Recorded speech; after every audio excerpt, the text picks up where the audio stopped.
the term Grand-Millennial. Do you think you might be one? Kimberly's back to help us find out. I don't figure out what this is. Grand-Millennial, are you? Yeah, let's switch. Let's switch.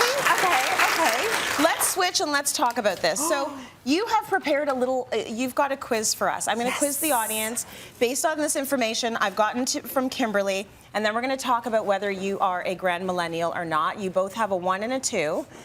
Let me ask you the question.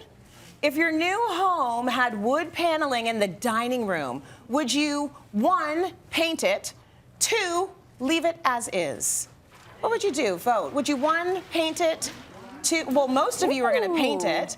We asked our viewers at home in a Twitter poll, 76% said they would paint the wood paneling as well. So you're in good company. All right? So sit on that info. I'm giving you no clues. Don't tell us anything. In your home, flowers belong, number 1, in a vase, 2, on the walls. Where do flowers belong? In a vase or on the walls? Most of you are saying in a vase. 94% of our Twitter folks said that flowers belong in a vase. Only 6% said they belong on the wall. I kind of agree with them. Wow. Thirdly, if your great aunt left you a Tiffany light fixture, would you, 1, hang it, 2, donate it? Where's the sell it answer? Okay.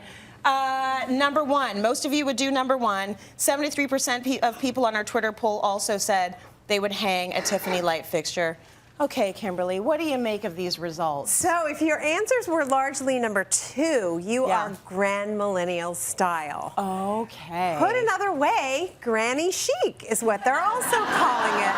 It's granny chic. Granny chic. How fabulous is that? So all of those traditional things that we, you know, like the leaving the paneling in the natural wood flavor. Right. Husbands everywhere rejoicing right now. The husbands are Grand-Millennials. Yeah, exactly. Those Grand-Millennials. It's all back. It's all back, and it's wonderful. Like this kind of style is so forgiving because it's eclectic. You can mix all kinds of things. We started with a beautiful channel back sofa.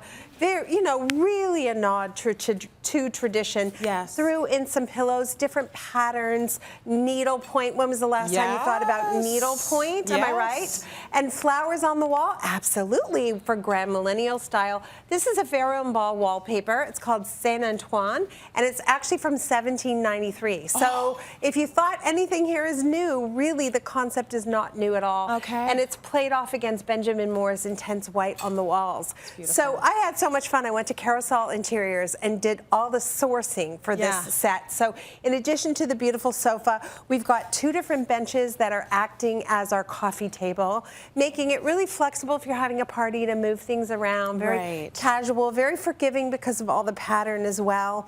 All the things like the tufted chairs definitely work perfectly here. I know we've talked about the emerald green being super hot for a while now. It definitely is true. Blue and white. If you have any blue and white export ware or pottery, just like you see there, now is the time to really take it out and enjoy it and dust it off. A lot of people kept that, but didn't quite know what to do with it in a modern contemporary setting. And here it is really back in a big way. Sharon mentioned at the top of the show that a lot of representation of birds and animals, and certainly we see that as well. A big piece of art, also Carousel Interiors as well. Bar carts really speak to kind of the vibe and the groove. And this one, I don't know if you can take a guess at the style of the bar cart. I don't know, but that bamboo sort of style idea is very traditional. Exactly, yeah. So this is kind of called Chinese Chippendale. It's not kind of called, it's a style Chinese Chippendale. Chinoiserie was a really big thing. So the blue and white porcelain ware, and you'll see toile papers. Those are going to be back, toile wallpapers. I even brought in my needle-pointed purse because I thought it went so well. And I went to the OG source for Granny Chic, which is my mother-in-law. The kids call her Granny. And I just wanted to show you how beautiful this is. So her mother made this. So the great-grandmother made this. Wow. These are little circles. Each one is crocheted. and then sewn together. That's incredible. So it's also about really getting through that mentality of things are disposable and appreciating the artistry and the beauty that's already here. So it's, you know, really sourcing things that are already made and local and have meaning. So we asked in the quiz if your great aunt gave you a Tiffany light fixture.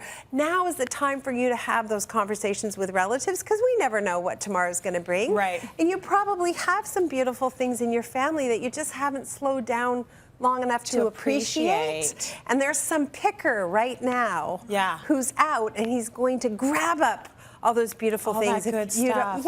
All those doilies we grew up with. All those doilies, right? Go get the doilies. So think about bring a few of those things out of the closet and appreciate them, and just, you know, own that style. I like the sentiment of all of that. Like, that is good. And the way that you've put it all together, to me, is like, I'm flabbergasted, because I would live in this space. And be but if you picked any of these things out individually, I'd be like, well, that's not for me. The toile, that's not for me. But put together like this, like an emerald green and a dusty rose. So you put them together, it looks Delta fantastic. Zeta. Those are my Delta Zeta colors from 1980. Sorority gal. Yes, oh yes. Thank you for that, Kimberly. Good lesson there.